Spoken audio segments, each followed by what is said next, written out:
Hi, hello, I'm Sam Harrison. I read, review and discuss fantasy and science fiction books, and today it's a very late Friday show. So normally I record these Friday shows on my lunch break, but today I didn't have time for a lunch break.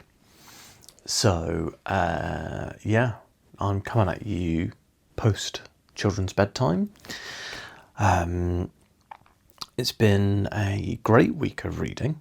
I'm going to talk to you today about the books that I've read, the books that I'm planning to read, and then after that we'll talk like films, video games, etc. So, let's get right into things.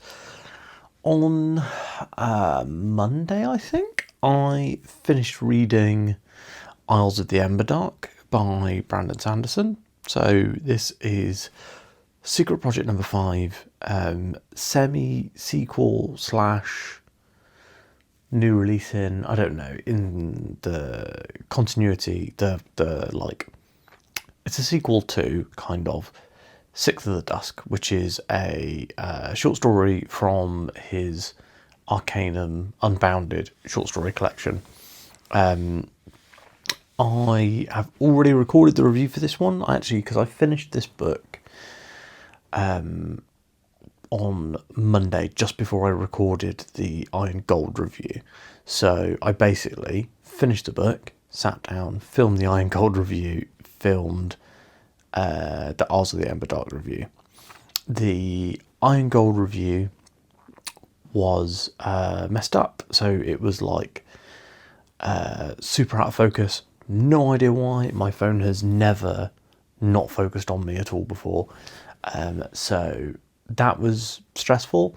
Oh, I've got something on my t-shirt. I can see in the recording. It's cat hair. That was pretty stressful because I didn't know whether to just put the video out, knowing that it was blurry and being like, well, people probably just listen to this, not watch this. But I put up a poll on the channel that was like, hey, who wants this now, or who's ready to wait for it to be refilmed? And it ended up being 50-50, and I watched through the original review again, and I was like, actually, I think that there's a few points that I wanted to make that I missed, so I decided to refilm it. And I think the review that came out on Tuesday was a much better video and much more cogent explanation of my thoughts and feelings on Iron Gold. And but however, I do think the Isles of the Emberdark video is very good. The funny part about the Isles of the Emberdark video, I haven't edited it yet. During the Isles of the Emberdark video, I got a call from my wife saying that someone has put in an offer to buy our house. We did accept that offer, so don't get too attached to this lovely sofa that I have sat on for almost all of my videos, because we're going to be moving. We have not found, well, we have found a new place, but we haven't been able to visit and view it yet, so we haven't put an offer in yet. And then obviously, because in the UK you have to go through like chains of property sales, blah blah blah, we'll be depending on the person who we will be buying the house from to find a new house. So hopefully, for our sake, they find it very easy to find a new house, because we would like to move, because we've got 2 kids in a 2-bed house. So the baby Alice has been sleeping in our bedroom for her whole life, and it would be nice for her, I think, to have her own space, especially once she's like old enough to appreciate it. Anyway, so Isles of the Emberdark. Isles of the Emberdark is a weird one, right? Because it has a lot of things that I don't like about modern day Sanderson writing. So it's has a thing that I was talking to my friend Andre about this, and I said I think Sanderson is a victim of his own success, because since Mistborn, everyone has been trying to come up with weird magic systems, right? Everyone's like, my world building is going to be the best world building, and actually, I do think a lot of them spend too much time on the world building stuff, and not enough time on like characters and plot. And because of this like proliferation of eccentric, weird world building, Brandon Sanderson, who was kind of the first writer to make it big because of his eccentric, weird world building, doesn't seem interesting or new anymore. It seems a bit like tired old hat, honestly. And a lot of me is like, actually, I would rather read older traditional fantasy rather than like. And in this world, the magic comes from mangoes, and if you eat a mango and you have the right magic DNA, then you can grow a third arm. Like, that's the kind of magic systems that we're getting. And like, I feel like I don't want magic to be a system. I want magic to be magical, not science. So Isles of the Emberdark actually does kind of have a lot of that. It has a lot of modern day Cosmere. Here's an eccentric, weird magic system. Ooh. Which I'm not on board with. But a lot of that magic kind of gets out of the way of the story in like the second half of the book. And from the end of the first kind of quarter, so the book is split into 4 chunks. From the end of part 1, I started to enjoy the book more. Part 1, I was like, not sure this works. Part 2, I was like, okay, I'm not going to DNF this. I'll see where it goes. And then part 3, I was like, really enjoying this, love the story, love the villain. And then part 4, I was like, yeah, great book, having a great time. Obviously, with Sanderson, the later you get in his books, the better they are. But for Isles of the Emberdark, had a good time. Full review coming on Monday. I do obviously need to edit it and stuff, but yeah, full review coming on Monday. After I finished Isles of the Emberdark, I started a book that has been on my TBR ever since Mare started talking about it, like a year ago, 2 years ago, which is The Lost War by Justin Lee Anderson. So this is book 1 in the, I think it's Iden saga. No, I remember I've listened to a bit of the audiobook. In the audiobook they pronounce it Eden, but it is Eidyn. So the Eden saga is, and specifically this book, The Lost War, is really, really good so far. One of the best opening books to a fantasy series I've read in a while. And it's great because it does not have a lot of the things that are kind of boring me at the moment. So it does have intricate world building, but it's all background stuff. It's not info dumped to you. It is a character first series, I would say. The characters, the actions have consequences. They feel very real. The characters feel very, very real when like the way they talk to each other, the relationships that they build feel very real, and I really like that. And while there is really good world building, it isn't the focus like it is in a lot of modern fantasy. The interesting kind of background tidbits that you're being spoon-fed throughout the first 30% or so of the book. I'm like 40% in now, I think. But like these interesting tidbits that you are spoon-fed are actually interesting. There's basically like a zombie curse that has ravaged a region of the country, the book is called The Lost War because it comes after the kind of kingdom that you're following. They have lost a war against an extremely powerful wizard who has the ability to raise the dead and summon demons. Then you have, like I say, you have this curtain, the blackened, this zombie curse.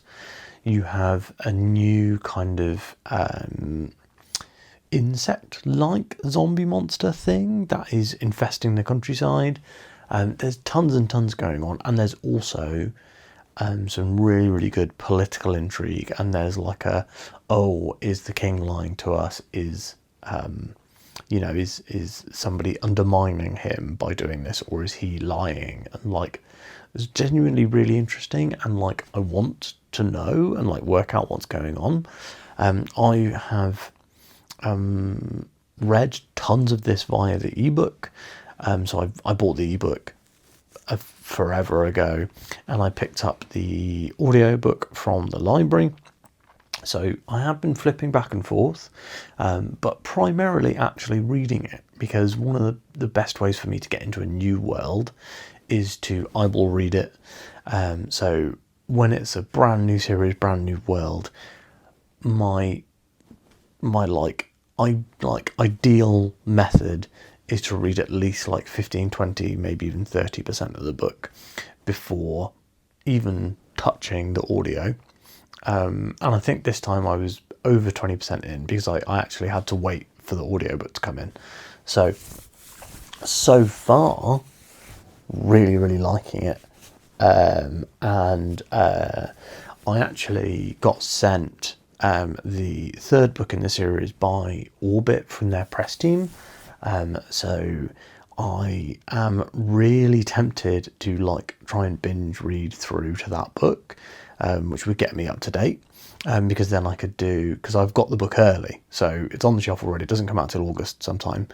And I'm like, if I could binge read the next two books, then I could have a review ready for launch, which is obviously good. The one caveat I have is that my plans for August are 3 big books. It is Memory of Light, which is like over 1,000 pages. It's Dark Age by Pierce Brown, which is the longest Red Rising book. And it's Gardens of the Moon by Stephen Erickson, which is a book that I will probably have to exclusively eyeball read. I'm considering dueling that with Dark Age and doing Dark Age only via audio, because then that fills the time when I can't be listening, I can't be physically reading. I need to be able to be like audioing, if that makes sense. So yeah, really looking forward to reading all 3 of those books. Yeah, I'm about 40% through The Lost War, and I think the series is really good so far. I'll be keen to see where this story goes, because at the moment it kind of feels like there's been like lots of interesting side quests or like little missions, but we haven't had like a big, this is what we're going to do. There's been hints of that recently in the book, so fingers crossed we'll get a bit more direction, which is really the only thing that I want from the book that we don't have. Like, the characters are on like a quest, they're on like a mission, but they haven't they aren't like, what's the term, they haven't like got a goal outside of that. And when it's like a big series, you kind of want something as well, you know. But yeah, really, really enjoying that book. And when we're talking about what I'm going to read next, so I'll be continuing with Lost War, obviously, probably most of next week. Like I said, I'm like 40% in after finishing Isles of the Emberdark on like Monday, I think. So that's like 10% a day ish. But yeah, we'll be continuing on with that one. Don't know whether I will finish it by the time we speak next Friday, but if we do, it'll be a real decision then whether I want to start reading A Memory of Light, go on to Eden Saga Book 2, or flip genre and read something sci-fi. So I have been reading the Dungeon Crawler Carl books.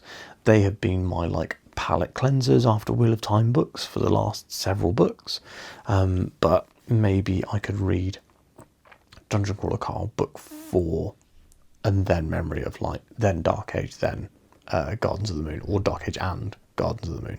So that's kind of my thought process in terms of what I'm going to be reading next. It's not like 100% decided, but that's kind of sort of where I'm at brain-wise. Videos wise, so obviously the Isles of the Emberdark video will go up on Monday. That'll be the full video review, non-spoiler, so if you haven't read the book you won't have any issues.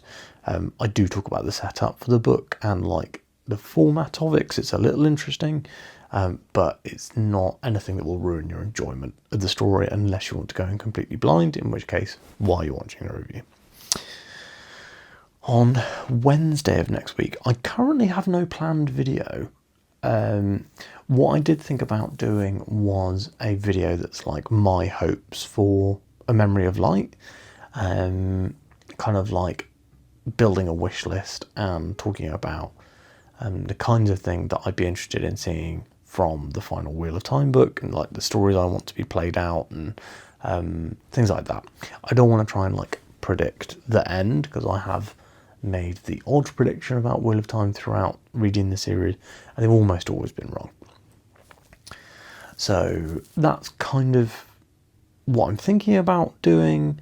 I don't know whether that will bring, in my mind, it'd be a fun video to make anyway, and then I'm like, well, will people watch that and be like, I'll stick around with this channel so I can watch his review for Memory of Light?